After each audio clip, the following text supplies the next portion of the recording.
Correct. So if you are not Mm. updating yourself, you will get left behind and the company will have to let you go because certain men close doors for women and some men don't want to share information with women. Don't just get a certificate just because somebody else is getting the certificate. And there's certain TikTokers where I've seen that they're glamorized in terms of this is how it looks like to be a SOC analyst, and people are chilling them like, Yeah. we are doing nothing. Yeah.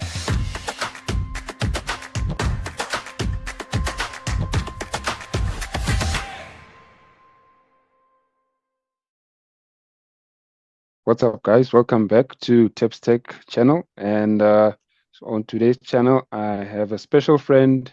So I met this guy on TikTok. He's also into cybersecurity, and he has a lot of information about the industry, and he's going to share some of his knowledge with us today. And I'm going to give him the floor so that he can give us a bit of an intro. And over to you, my friend, Mr. Fingers. Yo, thank you so much, Tips. Sure, guys. My name is Mr. Fingers. Real name is Biko Kobeto, but we get to that in the future. But yeah, I've been in cybersecurity for a while now. Started off in cybersecurity. Um, working for what we call a military company as in a military contractor company. So this is where basically we got to learn everything from not from a blue teamer to a red teamer to becoming a purple teamer. So yeah, from that, obviously transitioning and then working in the SOC and then working in the SOC for a couple of years, transitioning over to working now as obviously wearing so many hats. So obviously I am a purple teamer, but working now as a security engineer currently in the company that I'm currently working for.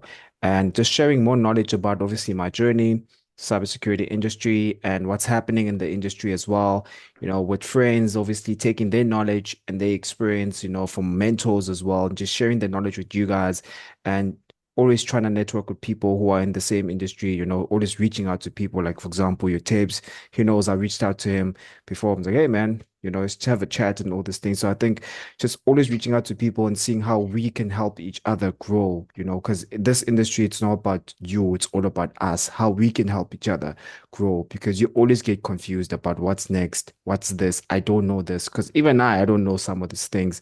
I'm sure, Mm. Tibbs, you've seen that as well on your journey as well.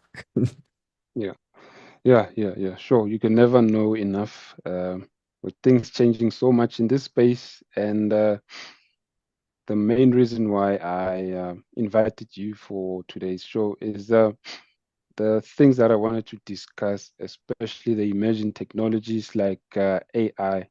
Like, what have you seen in your day-to-day job or in the industry as a whole? What do you see happening in terms of things like AI? How are they impacting you right now, or how do you see them impacting the industry as a whole in the future? Because you know, right now we're telling guys or guys who want to enter the industry that they must study things like security plus, but there's new technologies like AI. Should they also be studying that as well?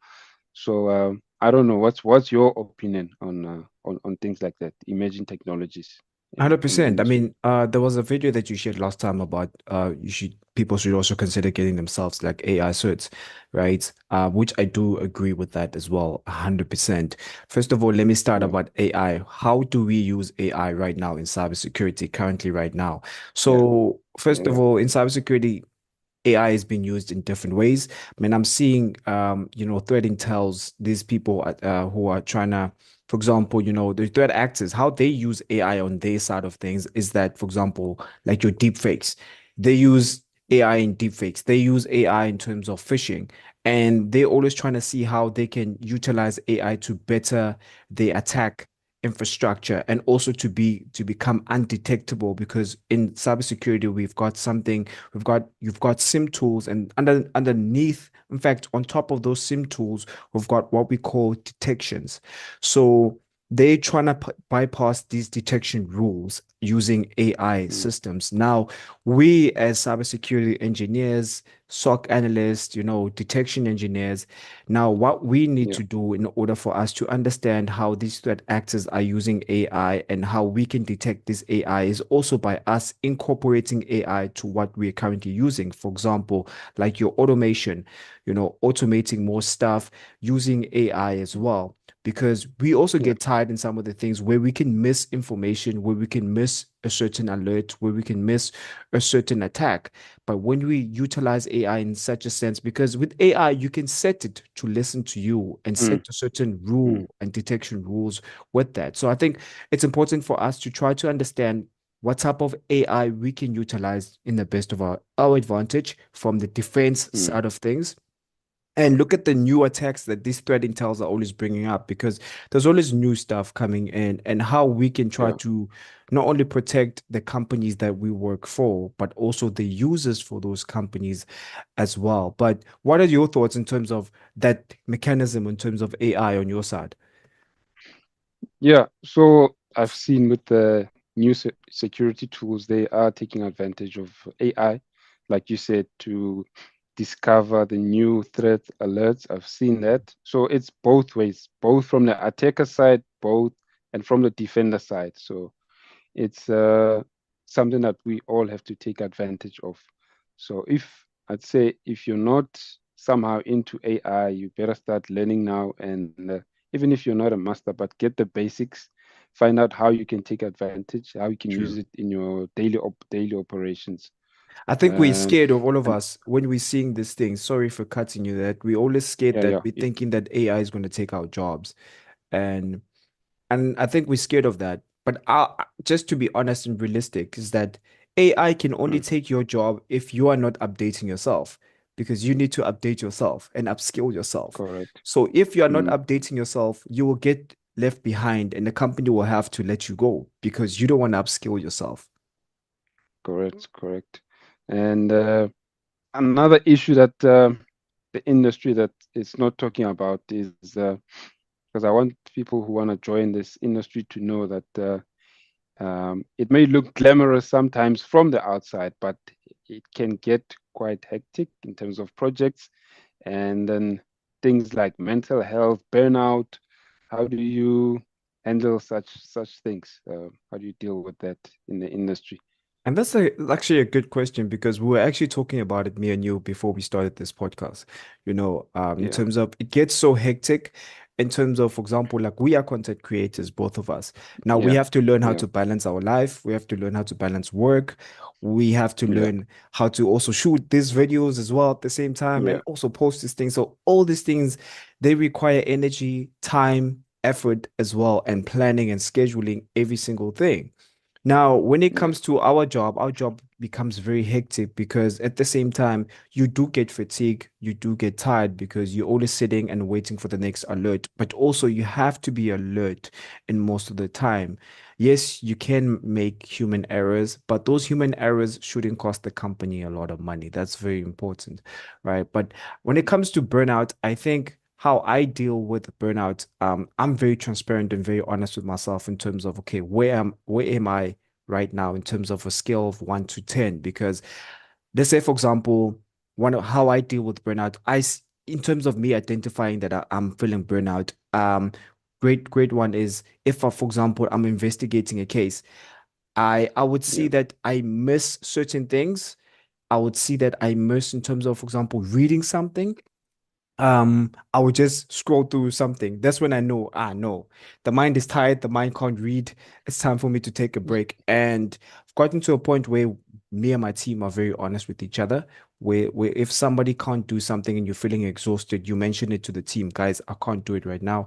Can somebody yeah, take over this? Because at the end of the day, you don't want to cost the client a lot of money and you don't also yeah, want to cost you don't want to you don't want to put the risk of the company into your hands where you're like, okay, I made a mistake because I was feeling burnout, because it's important to talk and have a very supportive structure and team as well. And then when it comes to obviously scheduling tasks, I also believe in scheduling tasks. But most of the time, I mean, in our industry, especially as you know, sometimes you can Mm, schedule tasks in terms of you want your day to work like this, but because incidents can happen, alerts can happen, they can roll you up into yeah, meetings that can happen. yeah, So we can never plan in terms of how our day most of the time looks like. We can most of the time just be very open-minded in terms of how our day looks like. And I mean, we glamorize. There's certain TikTokers where I've seen that they're glamorized in terms of this is how it looks like to be a SOC analyst, and people are chilling them like, ah, yeah, we are doing nothing. yeah, There's no such thing as that. You're always you are working your butt off, yeah.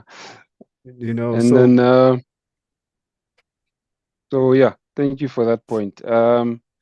So I've seen on TikTok, there's a lot of content creators when it comes to cybersecurity, and so I want to get your point of view, especially about your channel. What is the main objective?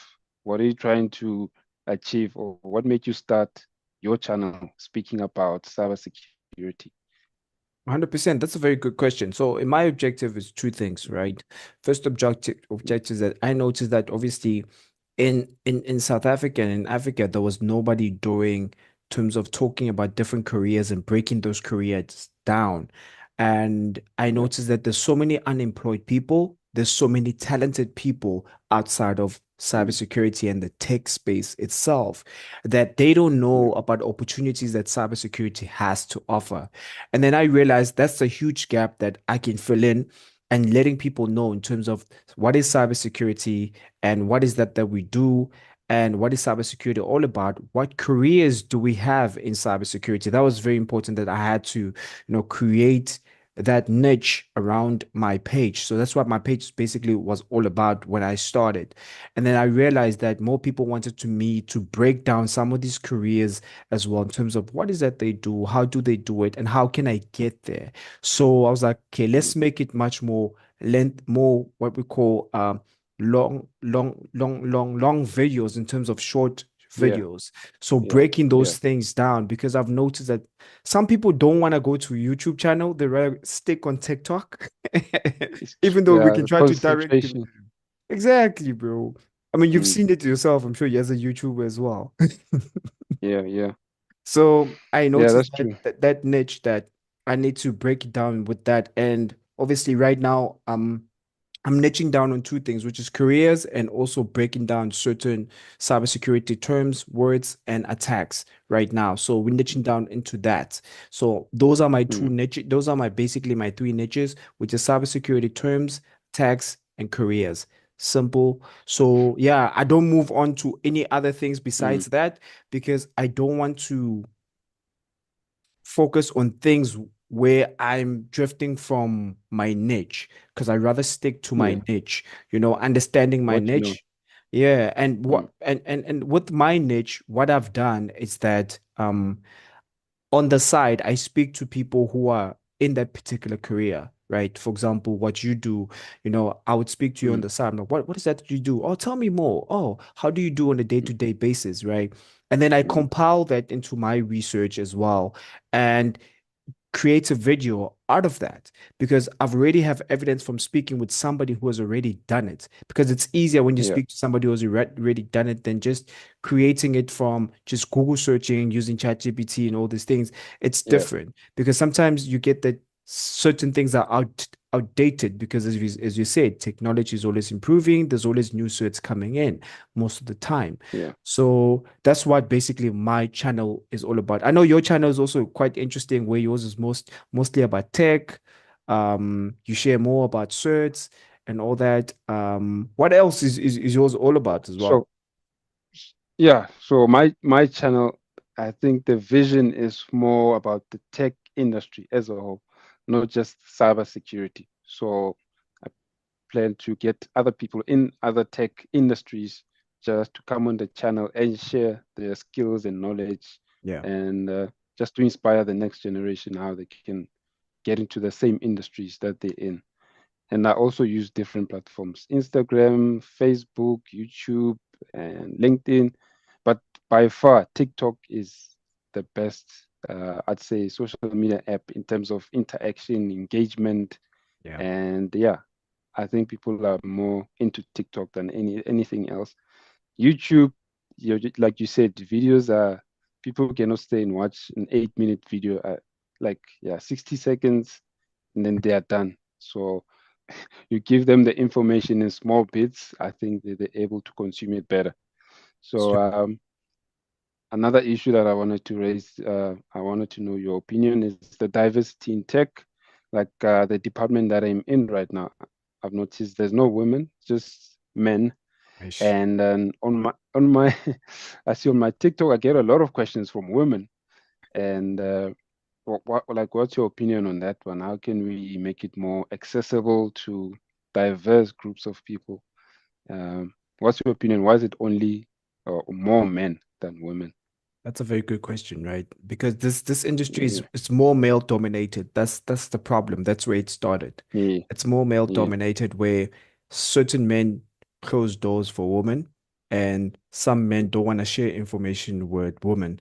I mean, a couple of weeks ago, I did a podcast recording with a good friend of mine, and she was telling me she's a manager, and she was telling me that the industry it's very saturated in terms of guys don't want to share information. People don't want to share information. When you get there, they see you as a threat, and it becomes that you are a threat to them. That they thinking that you're there to take their job, and you're not there to take their mm, job. You are there to do the job so you can become better and help them, and you can be part of the team. And I think most people forget about that. And the industry right now, you're very right. It's not well balanced. We have more males than females. Great example when I was working in the SOC, we had less females than males. And I noticed that, they would give heavier tasks to guys. And then those tasks which are more lighter, they would give it to female SOC engineers. And mm, in our SOC, it was so crazy that some of these SOC engineers were female. They were super good, more than the male engineers, and they exceeded that. And this came to a point where the CEO was like, "Okay, I see that what they're doing. I think it's time for me to start promoting them to become team leads as well." You see, and that's the point. For women, I feel like they have to work like three times harder than guys, and that's not good because um, at the end of the day, we are all doing the same job. You know, yeah, we are all getting, or some guys, most male are getting paid more than females because of yeah, being yeah, liked and being favored as well. And that's not fair. And what I always say as well is that for me, this is how I believe is that I want to open more doors for female security engineers. I want to see more black female security engineers. We don't have a lot of female black security engineers, and we need more yeah, black female security engineers into this industry. Um, yeah, yeah. in my team, I think we how many females? Yeah, I'm embarrassed to say. I'm even embarrassed to say, bro. Previously, Yeah, it's the previous company, we never had any female security engineers, never at mm, all. And it was sad to see that. It was really sad to see it that. it is, yeah, very, very, very sad. Yeah. But overall, what do you want to see happen in the tech field in South Africa and Africa? For me, the biggest vision I have in my head is to see like something like a Silicon Valley here in South Africa or Africa, Yeah, so that we can build all these big tech companies right here from Africa. You know what I mean? I yeah. mean, all these big companies that we're using, they come from America. So I want to see in the future something that we build from here, from Africa, taking over the world. That's the dream or the vision that I have in my head. And from that point of view, I want to thank you for joining me. I hope the guys got a lot of information from this interaction. And then where can they get hold of you, or if they want to know more about you and maybe your socials, you can share some of your socials. 100%. First of all, so thank you so much as well for inviting me, man. This has been a very insightful conversation. Just to mention big plans for me in terms of cybersecurity, open more doors for more people. Yeah, that's about it. Create more jobs for more people and make people more aware about cybersecurity and the opportunities. And people have to work hard to get into the industry because some people think that it's all fluffy buffy, where think they can just pay for a course and then get a job. It's not like that. You need to work hard. You need to understand what you're getting. Don't just get a certificate just because somebody else is getting the certificate. Understand why you're getting the certificate. There's a reason behind why you need to get the certificate. Don't just get, for example, a CEH certificate because somebody else has it. And have a goal, Mm, have a plan, understand the fundamentals, understand what is that you're doing. And know that once you understand something, ask yourself one question. If you were to sit in an interview room and they would ask you, Kate, and they will ask you to explain the topic, will you be able to explain it uh, like would you be able to explain it as if you're explaining it to an 8-year old? Because that's very mm, important, right? But yeah, yeah, man, yeah. appreciate the time, appreciate everything. So people can find me on TikTok is Mr. Fingers, that cybersecurity guy. On Instagram, that cybersecurity guy, it's Mr. Fingers 92. And then Facebook is Mr. Fingers. Yeah, so people can get me there and then they can just follow the page as well. Cyber Hero, we everywhere. All right. All right. Thank you, my brother. Appreciate